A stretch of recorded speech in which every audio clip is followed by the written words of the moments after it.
আসসালামু আলাইকুম। বর্তমানে আমি আছি চট্টগ্রাম শহর থেকে প্রায় 3 কিলোমিটার দূরে ফয়েজ লেকের পাশে চট্টগ্রাম চিড়িয়াখানাতে। আর আজকের এই ভিডিওতে চট্টগ্রাম চিড়িয়াখানার সমস্ত পশু পাখি ঘুরে দেখাবো, পাশাপাশি এখানে আপনারা কিভাবে আসবেন, আসলে কোন কোন প্রাণী বা দেখতে পারবেন, সব কিছু নিয়ে কমপ্লিট একটা ভ্রমণ গাইড দেওয়ার চেষ্টা করবো। তো চলেন ভিডিও শুরু করা যাক। আমার চট্টগ্রাম চিড়িয়াখানার ভ্রমণের গল্পটা শুরু হচ্ছে চট্টগ্রাম রেলওয়ে স্টেশন থেকে। আর এখানে থেকে আপনারা অনেক কিন্তু সিএনজি বা অটো পেয়ে যাবেন চিড়িয়াখানা যাওয়ার জন্য। শহরের আশেপাশ থেকে যারা যেখান থেকে আপনারা যেতে চান ওইখান থেকে কিন্তু বিভিন্ন ধরনের অটো অথবা সিএনজি পাবেন। তো আমরা চট্টগ্রাম রেল স্টেশন থেকে 120 টাকার একটা সিএনজি রিজার্ভ করে এখন চলে আসছি একদম চিড়িয়াখানার সামনে। আর এই যে চিড়িয়াখানা গেটটা, আর এই পাশে হচ্ছে ফয়েজ লেক। আর সিএনজি কিন্তু আপনাদের ঠিক এই জায়গায় নামায় দিবে, এখান থেকে যে সামনে গেলেই টিকিট কাউন্টারটা।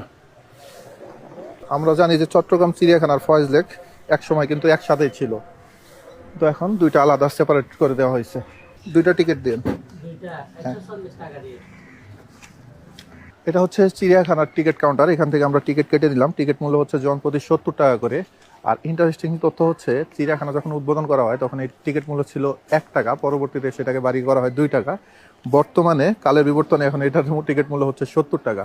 তো ঠিক আছে, এখন আমরা ভিতরে প্রবেশ করি এবং চিড়িয়াখানার প্রাণীগুলো আপনাদের ঘুরিয়ে ঘুরিয়ে দেখাই। গেট থেকে ভিতরে প্রবেশ করতেই আপনারা কিন্তু এখানে চিড়িয়াখানার ম্যাপটা দেখতে পারবেন। আর ম্যাপ দেখে পুরো চিড়িয়াখানা সম্পর্কে একটা আইডিয়া নিতে পারবেন যে কোথায় কোন প্রাণীগুলো আছে। একটু সামনের দিকে আসলেই এখানে বিশাল বড় একটা পাখির খাঁচা দেখতে পারবেন।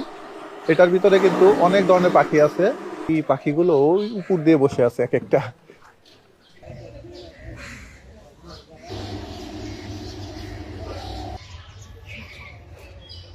এদিকে পাখির খাঁচার পাশে কিন্তু আছে মুখ পোড়া বাদামি হনুমানের খাঁচা। হনুমানগুলো ওই দূরে পুকুরে বসে আছে, ঘুমাচ্ছে মূলত ওরা এখন। এই হনুমানের পাশেরটায় আছে বানরের খাঁচা।